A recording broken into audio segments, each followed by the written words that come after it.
안녕하세요. 백세시대 백세코인 방송을 시작하겠습니다. 앞선 영상에서는 비트코인 브리핑 시간을 가졌다면 지금 시간은 알트코인들의 흐름을 짚어보도록 하겠습니다. 자, 탈중앙화 거래소들에서 자전거래가 만연한다라는 내용의 뉴스가 나왔습니다.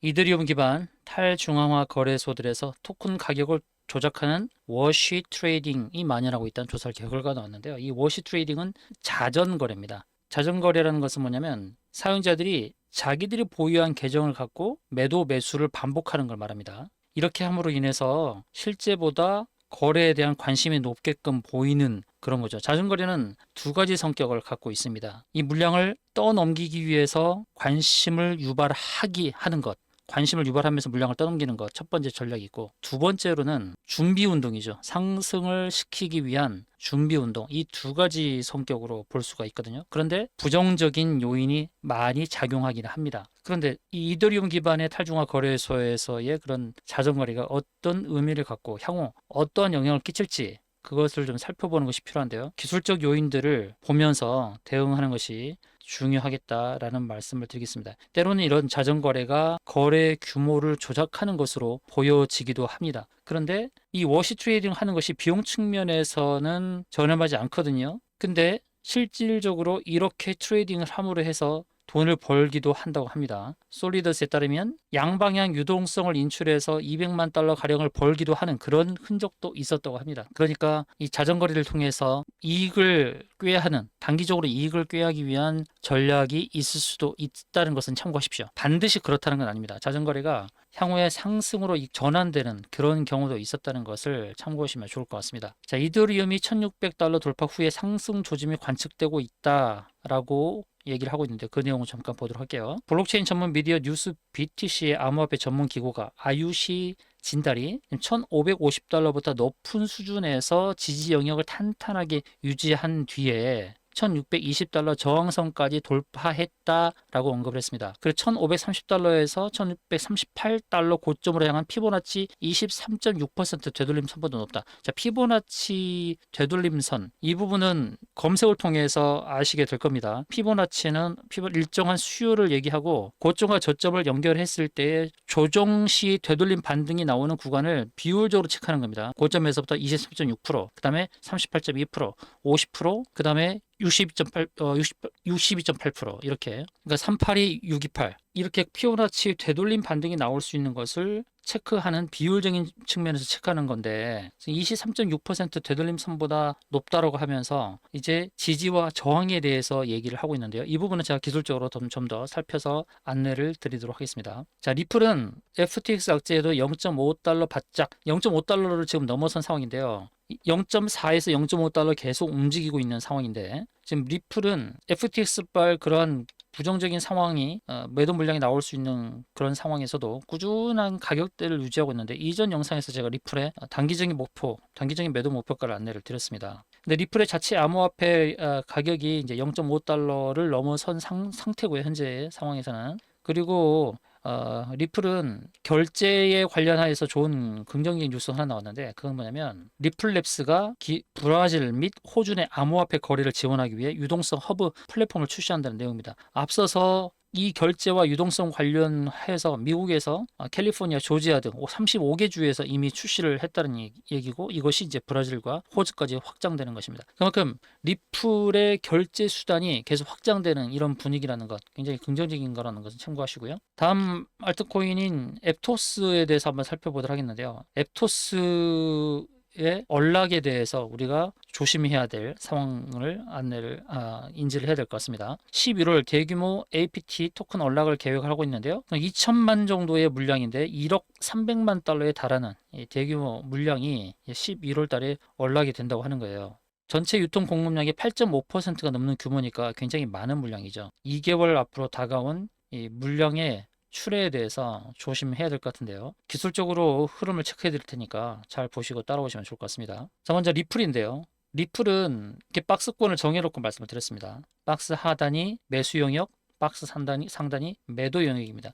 이런 차트의 흐름에 대해서는 제가 이전 영상에서 안내를 드렸습니다. 그 영상을 꼭 참고하십시오. 리플 영상에 대해서 안내를 드렸고 리플에 대해서 무려 1250배, 지금보다 1250배, 500달러까지 상승할 것을 전망한 전문가도 있었는데 그 전망에 앞서서 어느 가격대를 가야 되는 그런 상황들에 대해서 제가 기술적으로 짚어드린 영상이 있으니까 그 영상 꼭 참고하시길 바라고요. 리플은 의미 있는 그런 기술적인 모습을 만들어내고 있는 겁니다.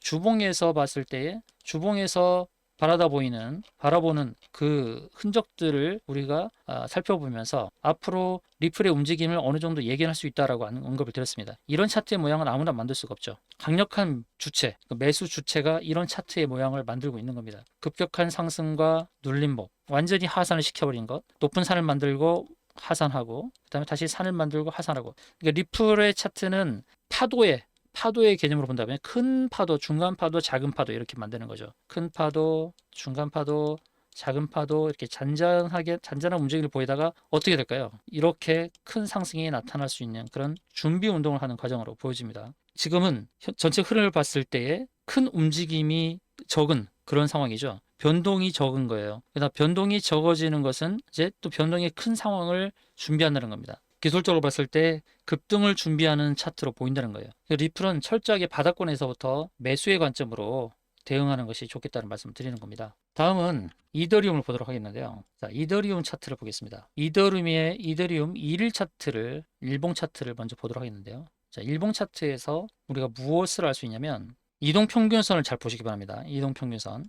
이동평균선의 모습을 보시게 되면 맨 위에 있는 것이 120일, 그 다음 아래에 있는 것이 240일, 아래에 있는 것이 60일 이렇게 차례차례 놓여 있습니다. 이동평균선의 저항들 다 아래에 있는 거죠. 이전의 움직임을 보시게 되면 이평선의 자리들 근처에 왔다가 거기서 부딪히고 저항값에 부딪히고 밀렸다는 것을 알 수 있죠. 주식도 그렇지만 코인도 지지와 저항을 보면서 대응을 하는 겁니다. 이전에 저항에 부딪혀서 밀렸던 것을 확인할 수 있죠. 이평선 지금 아래에 있는 겁니다. 전체적으로 이평선 아래에 있죠. 그럼 이평선 위에 있는 것이 상승에 도움이 되죠. 이평선 자리가 다 저항이 됐던 것입니다. 근데 중요한 것은 갔다 온 자리라는 겁니다. 저항대를 갔다 왔다는 거예요. 그래서 이 저항대를 다시금 간다는 의미는 이제 그 저항을 돌파하기 위한 순서로 본다는 것이죠. 그래서 일봉 상황에서 이동평균선에 다 지금 아래에 있는 그런 모습을 보여주고 있다는 겁니다. 이더리움 차트를 보게 되면 지금 현재 그렇습니다. 그런데 지금 맨 밑에 형성되는 선 하나 보이시죠?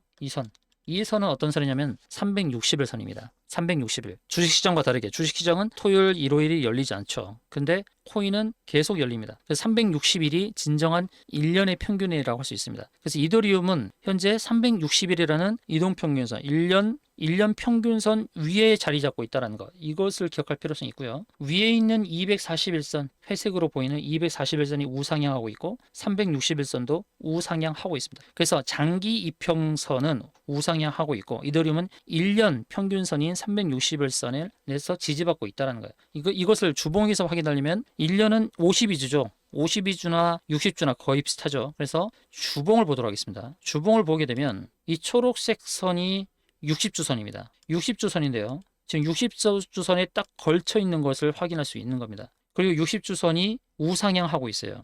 완만하게 흐름을 잘 보시면 60주선 돌파, 눌림목 또 상승, 눌림목 이 과정을 통해서 지금 60주선을 어떻게 만들고 있나요? 하향하는 60주선을 되돌리고 있죠. 하락을 했던 60주선 이렇게 하향을 하고 있다가 상승으로 전개가 되고 있는 겁니다. 이 과정을 만들기 위해서 이 파도처럼 상승과 하락을 반복했던 겁니다. 이런 코인의 흐름을 잘 유념해서 보시는 게 좋아요. 즉 60주선이라는 것은 앞서 봤던 일봉의 361선의 흐름과 일맥상통하죠. 그래서 이 60주선이 우상향하고 하면서 지지라인으로 작용을 하고 있다는 것입니다. 한편 월봉에서 보게 되면 또 놀라운 것을 확인할 수 있습니다. 자, 월봉에서 보게 되면 아래에 있는 초록색 선 있죠. 이게 바로 60월선입니다. 60월선은 5년입니다. 5년 코인의 평균입니다. 이더리움 5년 흐름의 평균 자리 그게 60월선인데 우상향하고 있어요. 60월선이 계속 지지로 작용하고 있다는 것을 확인할 수 있습니다.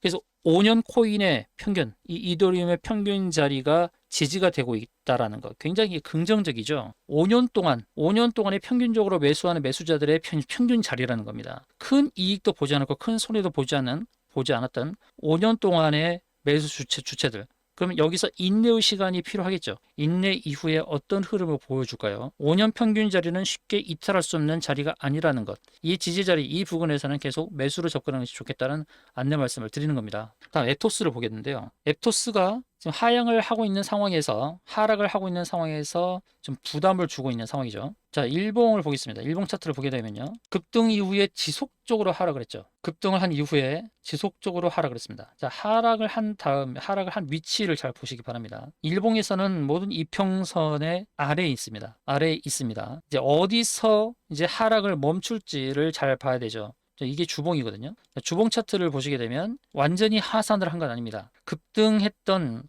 올 상반기, 올 1월달 첫 스타트를 보였던 자리가 바로 이 자리입니다. 그래서 앱토스는 완전한 하산을 할 수도 있는 겁니다. 지금 현재 7,000원대. 원화로는 7,000원대 거래가 되고 있죠. 완전한 하산을 하게 되면 5,000원대까지도 하락을 할 수 있는 거죠. 그래서 현재 이평선, 모든 이평선 아래에 있고 지금 역배열 상태에 있다는 것이죠. 11월 달에 대거 물량이 출하될 수가 있는 거기 때문에 그 물량이나 부담감으로 인해서 상승으로 전개되기가 상당히 어려울 수도 있겠습니다. 그래서 매수를 저울질하는 분들은 조금 더 기다릴 필요성이 있고, 기보유자께서는 인내의 시간이 필요하다라는 것입니다. 인내의 시간이 필요하고 조금 더 매집을 해서 평균 가격을 낮추는 것도 의미가 있겠다라는 말씀을 드립니다. 주봉이나 월봉이나 모두 하방이 좀 우세한 상황입니다. 앱토스는 지금 단계에서 매수를 할 상황은 아니다라고 볼 수 있고요. 그리고 월봉에서 보게 되면 이미 지난달에 영망치 형태를 띄었는데, 이 영망치 형태는 다음 달에도 안 좋은 영향을 끼치는 경우가 많습니다. 영망치의 흐름을요. 그리고 긍정적인 것은 월봉상에서 장대 양봉을 만들었던 흐름이 있었기 때문에 올 1월 달에 이 장대 양봉을 만들었던 저점을 훼손하기란 만만치 않을 것이다 라고 보고, 이 저가 장대 양봉을 만들었던 저점 5,000원 초반, 4,900원, 5,000원 초반, 거기에 왔을 때는 적극적으로 매수해도 되지 않을까 이렇게 보고 있습니다. 자, 11월 달에 부담되는 물량을 생각을 하면서 현명하게 대응하실 것을 안내를 드리겠습니다. 그 밖에 여러분이 보유하신 코인에 대한 방향, 차트의 흐름, 분석을 원하시는 분들은 무료 차트 분석방에 입장하시길 바라겠습니다. 영상 하단에 더보기 클릭 링크를 통해서 무료 차트 분석방에 입장하시면 다음과 같은 도움을 얻으실 수 있는데요. 이 코인 차트 분석방을 통해서 단기 대응법, 그리고 중장기 대응법, 중장기 대응은 필수 정보를 기준으로 한 대응법 안내를 드립니다. 그리고 차트 분석에 대한 것을 심도 있게 안내 드립니다. 지금까지 영상 마음에 드셨으면 좋아요, 구독 눌러주시길 바랍니다. 다음 영상에서 또 찾아뵙겠습니다. 이상으로 방송 마치겠습니다. 감사합니다.